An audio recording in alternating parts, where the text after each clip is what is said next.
have to look good for people. You don't have to be perfect just because other people want you to be perfect. If your soul is perfect from within, that's all right. This is all what you want. This is all what you need to be. Our society has made very weird kind of norms to look perfect and great. For men, it's different. For women, it's different. We think too much about what people say. We listen to ourselves too little. You know what makes you perfect? When you make someone smile. You know what makes you perfect? When you try to do something good for the people around you. You know what makes you perfect? When you feel someone's pain. And how beautiful pain is that it connects you with people. No other medium can connect you with others but pain. That's why I always say that I'm in pain, and that's a blessing in disguise for me. If you think that your life is hard and you're giving up on that because you think your life is unfair, think again. Because when you think that way, you are being unfair to your own self. When you share your story and it doesn't make you cry, that means you have healed.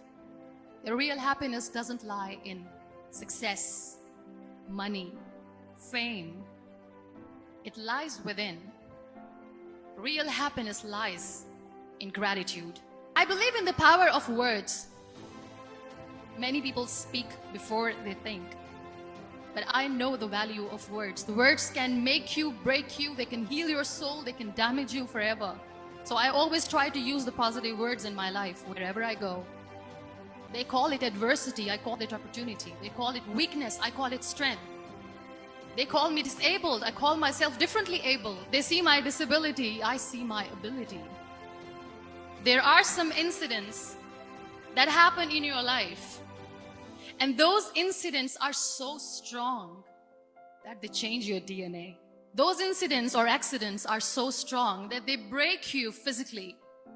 They deform your body, but they transform your soul. Those incidents break you, deform you, but they mold you into the best version of you. Made people realize that sometimes problems are not too big. We are too small because we cannot handle them. We always expect ease from life. We have this amazing fantasy about life. This is how things should work. This is my plan. It should go as per my plan. If that doesn't happen, we give up. So my dear friends, let me tell you one thing.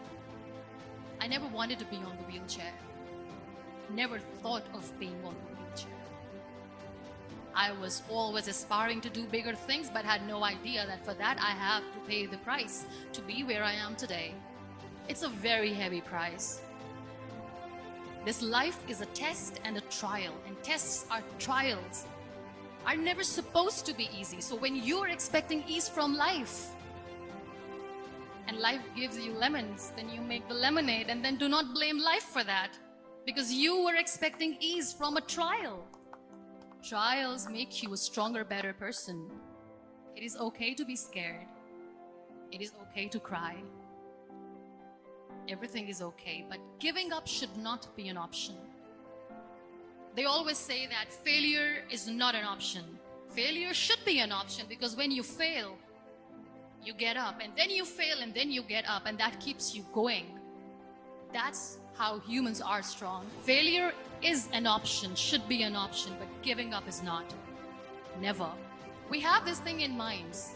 We call it perfection. We want everything perfect. We want ourselves to be perfect. There is this image in our head about everything. Perfect life, perfect relationships, perfect career, perfect amount of money that we need to earn no matter what. Nothing is perfect in this world. We all are perfectly imperfect, and that is perfectly all right. That's all right. We were sent here not to become the perfect people. Those people who tell you how to look perfect, even those people are imperfect. Trying to fight this fear of looking imperfect. In all those imperfections, you have to listen to your heart. We are all in pursuit of something in life. Some people chase fame. Some people long to have more and more money. Some people wish to live a life with endless joy. Some people crave to have peace and contentment in their heart. But somehow or the other, we are all in pursuit of something. And in this pursuit, we tend to forget to celebrate what we have in this very moment. This beautiful gift called life. I received so many messages, so much love from all of you, and so many prayers. I also hear people saying that we want Muniba to walk again. We wish and pray that you walk someday, you stand with your family and friends. And when I look at them, I say Amen. But deep inside, I ask myself, is this something that I truly wish for? To be honest, no. Because I have accepted myself the way I am. I have made peace with the reality that this wheelchair is my reality. It's the part of my body now, and I'm totally fine with it. You must have heard a word, or maybe you must have read it somewhere. Disability, or a person with disability. Being a wheelchair user myself, I don't believe in the word disability or a disabled person. And I'll tell you why. Every time I read this word somewhere, or if I hear it, I cringe a bit. Because every time, if we put the word "dis" with someone's ability, we are knowingly or unknowingly questioning their abilities. You see, we live in a world which tends to celebrate sameness. And let's be honest, this world is still trying to figure out how to accept people who are unique, people who are differently able. So when we diss someone's abilities, it doesn't seem right. It doesn't sound polite. It doesn't sound respectful. So this word disability or a person with disability does not exist in my dictionary. Let's delete it from our dictionaries. Let's change the narrative. Now is the time. Every step that I take in my wheelchair and every word that I will say, it's going to pave a path for those who want to do something in life. People who have the courage and resilience to face the adversity. And also, it's going to pave the path for those who are ambitious. Life is a trial, and with time you realize that. I was 18 years old when I got married. And this thing I'm sharing for the very first time on an international level. I was 18 years old when I got married. I belonged to a very conservative family, a Baloch family, where good daughters never say no to their parents. My father wanted me to get married. And all I said was, if that makes you happy, I'll say yes. And of course, it was never a happy marriage. Just about after 2 years of getting married, about 9 years ago, I met a car accident. Somehow my husband fell asleep and the car fell in the ditch. He managed to jump out, saved himself. I'm happy for him. But I stayed inside the car and I sustained a lot of injuries. The list is a bit long. Don't get scared. I'm perfectly fine now. Radius ulna of my right arm were fractured. The wrist was fractured. Shoulder bone and collarbone were fractured. My whole rib cage got fractured. And because of the rib cage injury, lungs and liver were badly injured. I couldn't breathe. I lost urinary bowel control. That's why I have to wear the bag wherever I go. But that injury that changed me and my life completely as a person and my perception towards living my life was the spine injury. 3 vertebrae of my backbone were completely crushed and I got paralyzed for the rest of my life. One day, doctor came to me and he said, well, I heard that you wanted to be an artist, but you ended up being a housewife. I have a bad news for you. You won't be able to paint again because your wrist and your arm are so deformed, you won't be able to hold a pen again. And I stayed quiet.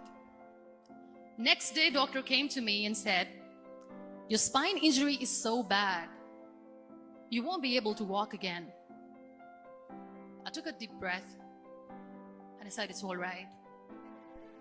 The very next day, doctor came to me and said, because of your spine injury and the fixation that you have in your back, you won't be able to give birth to a child again.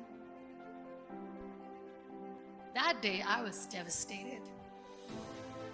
I still remember, I asked my mother, why me?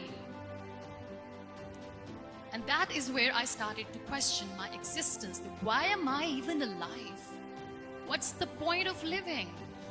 I cannot walk, I cannot paint, fine. I cannot be a mother. And we have this thing in our heads, being women, that we are incomplete without having children. I am going to be an incomplete woman for the rest of my life. What's the point? People are scared. They think I will get divorced. What is going to happen to me? Why me? Why am I alive? We all try to chase this tunnel. We all do this because we see light in the end of the tunnel, which keeps us going.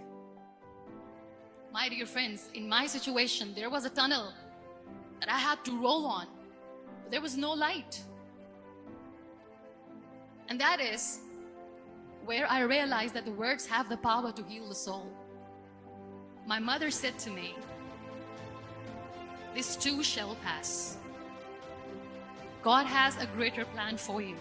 I don't know what it is, but He surely has. I was discharged and I went back home. And I went back home and I realized that I have developed a lot of pressure ulcers on my back and on my hip bone. I was unable to sit.